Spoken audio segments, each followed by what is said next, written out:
Cara Assunção Esteves, caro Luís, todos os senhores membros do Governo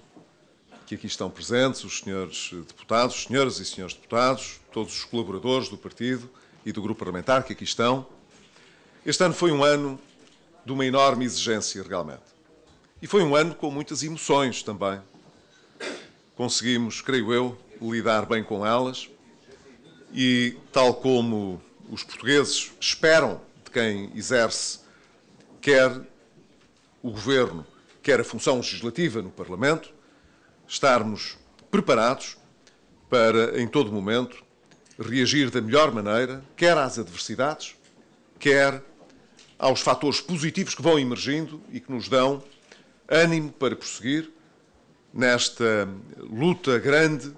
onde não estamos sozinhos, temos o país inteiro a desejar que tudo corra bem e que tudo possa acabar bem.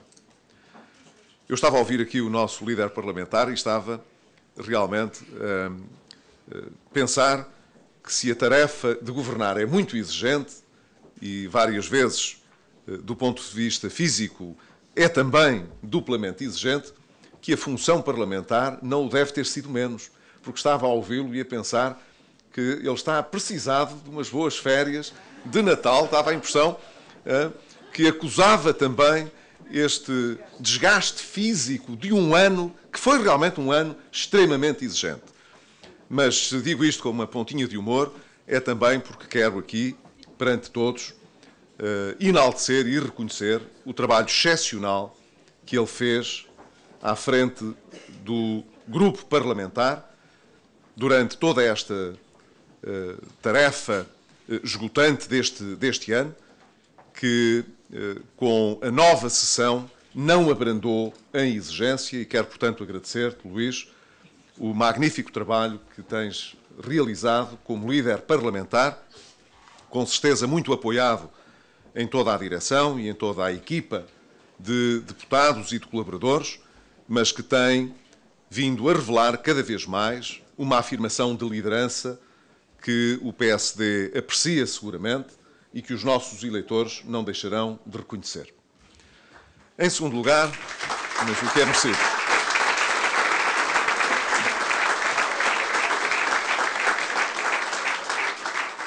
Em segundo lugar,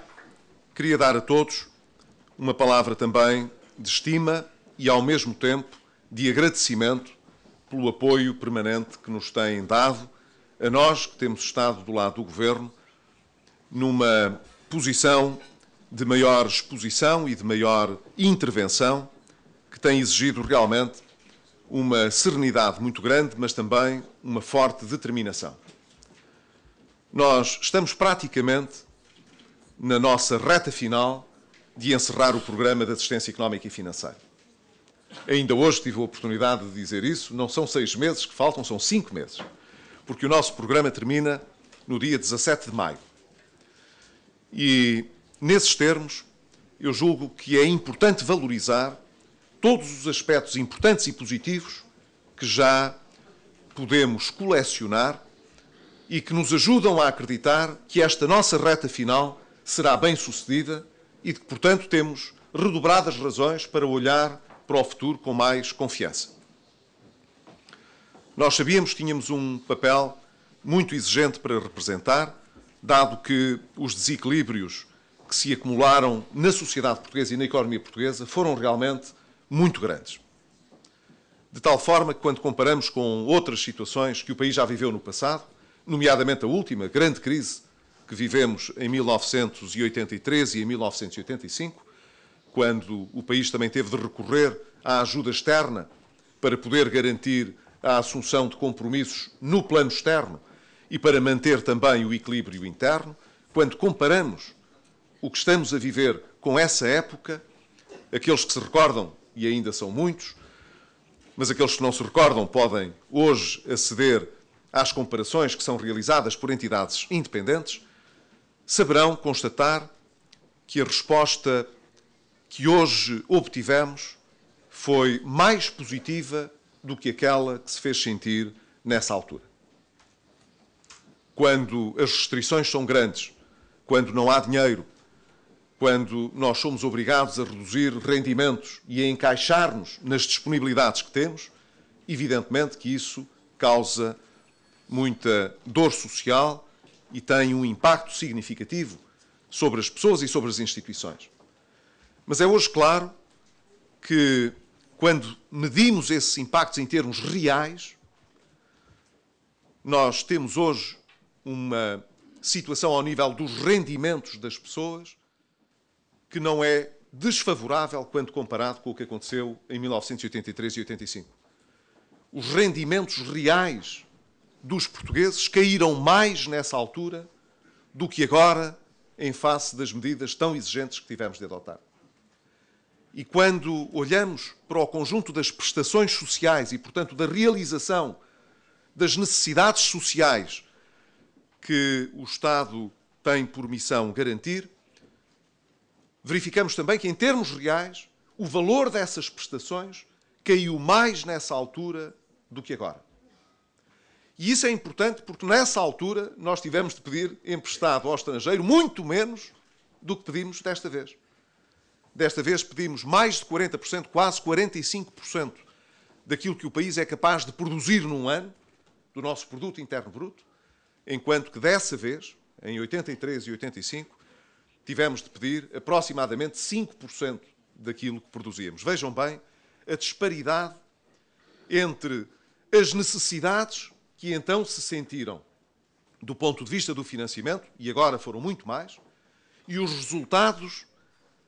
das políticas que foram adotadas que causaram, na altura, uma quebra real de rendimento e de valor das prestações sociais do que foi possível obter agora. Mas, claro, eu não digo isto para dourar a pílula, para dizer que agora está a ser fácil. Nós sabemos que está a ser muito difícil. E, sobretudo, quando olhamos para todos aqueles que foram mais duramente atingidos pela crise, e ainda para mais numa época de Natal como esta que estamos a passar, não podemos deixar de nos lembrar e de ter muito presente os sacrifícios muito grandes que os portugueses, no seu conjunto, tiveram de fazer para vencer estas dificuldades. Mas a verdade é que podemos dizer-lhes hoje que estes sacrifícios que temos vindo a fazer têm vindo a produzir resultados que nos permitem pensar que vamos fechar o nosso programa de assistência favoravelmente e que, em 2014, teremos já um ano de recuperação económica efetiva. Lembram-se que o ano passado tínhamos prognosticado que em 2013 nós conseguiríamos estabilizar a economia e inverter a tendência recessiva que tínhamos registado em 2012. Os dados vieram a confirmar essa nossa expectativa. Não logo no primeiro trimestre, como teríamos gostado, mas a partir do segundo trimestre. Os resultados mostram que a nossa economia cresceu e, portanto, a tendência recessiva ficou vencida, e não apenas nesse primeiro trimestre, nesse segundo trimestre, também no terceiro, e nada aponta para que o final do ano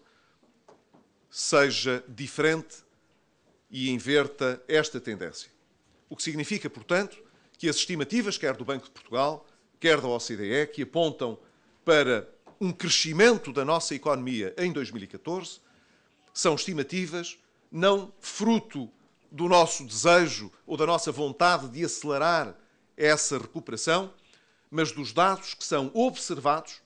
e que são reforçados por indicadores avançados, seja da produção industrial, seja da confiança dos consumidores, seja mesmo ao nível dos agentes económicos, dos investidores. Significa, portanto, que quando olhamos para o crescimento da economia, para a evolução dos dados do emprego e do desemprego,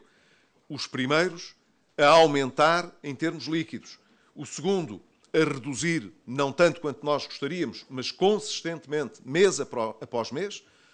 nós ficamos cada vez mais confiantes em como o ano de 2014 pode ser realmente uma forma de coroar positivamente os esforços dos portugueses e dar-nos a oportunidade a todos de olharmos para o futuro com mais confiança e com mais esperança. Termino dizendo que se exigiria sempre de um governo do país que pudesse conduzir, pilotar esta fase difícil em que temos vivido, conduzindo o país ao fim da assistência económica e financeira, fechando este programa e, evidentemente, olhando para o futuro com outra confiança. É isso que estamos a fazer. Mas nós sabemos que no final deste período, que ocorrerá antes do fim do primeiro semestre do próximo ano, nós ainda teremos metas muito difíceis e objetivos muito exigentes para alcançar. Mas isso estará também, penso eu, ao nosso alcance. Porque aqueles que tiveram a possibilidade de lidar com a maior adversidade e superá-la, saberão também, tenho a certeza, aproveitar as melhores condições que aí virão para resolver muitos outros problemas importantes que uns nasceram da própria crise, outros demoraram muitos anos a incubar e ainda têm de ter uma resposta positiva. Recordo apenas, a título de exemplo, que antes da crise ter atingido a sua manifestação mais vigorosa, quando tivemos em maio de 2011 de assinar um memorando de entendimento com a Troika, Portugal já era o segundo país da Europa onde o rendimento se encontrava pior distribuído. Quer dizer, éramos o segundo país mais desigual da Europa. Antes, portanto, da crise económica e social mais aguda que vivemos. É evidente que a crise económica não ajudou a atenuar este problema. Nós sabemos que há muitos anos temos uma sociedade demasiado desigual, em que aqueles que são mais ricos detêm uma parte significativa da riqueza e a grande maioria das pessoas se encontra ainda numa posição de vulnerabilidade e de desproteção. Por isso, atribuímos tanta importância ao Programa de Emergência Social e a esta coligação que fizemos com as instituições do setor social para impedir que a crise agravasse estas injustiças. Mas elas existiam antes da crise, permaneceram com a crise, mas têm de começar a ser atacadas de forma mais funda assim que superarmos esta crise. Temos, portanto, muito que fazer no pós-Troika. Não apenas manter a determinação de continuar a ter cada vez mais finanças públicas saudáveis, um orçamento que possa propiciar às famílias portuguesas uma expectativa de poderem ficar com mais rendimento para consumir ou para investir, precisamos também de responder às expectativas daqueles que sabem que continuam a ter uma parte pequenina da prosperidade que pode estar destinada ao país. E isso é, no fundo, a missão de um social-democrata e de um partido social-democrata. É, apesar das circunstâncias negativas que enfrentamos, das adversidades que tivemos de vencer, nunca perder de vista que, além de resolver os problemas da emergência económica e financeira, somos também guiados por um princípio ético e moral de construir uma sociedade com mais justiça na distribuição do rendimento e que ofereça reais oportunidades para todos os portugueses poderem vencer na vida, poderem chegar à sua realização pessoal e profissional. E essa é sempre uma obra inacabada, mas é uma obra que tem de ser intensificada por parte de todos os poderes públicos e daqueles que têm mais responsabilidades no setor privado. Aproveitaremos, portanto, este Natal para que todos possam retemperar algumas forças, mas que possam também, num espírito de solidariedade, nunca esquecer aqueles que passam maiores dificuldades e que precisam não apenas do nosso apoio, mas também da nossa ação, da nossa intervenção. É isso que nos guiará no novo ano de 2014. Um bom Natal para todos e para as vossas famílias e um bom ano de 2014, porque todos precisamos disso no país. Não é apenas o Governo e a maioria que o apoia, são os portugueses que o merecem. Obrigado a todos.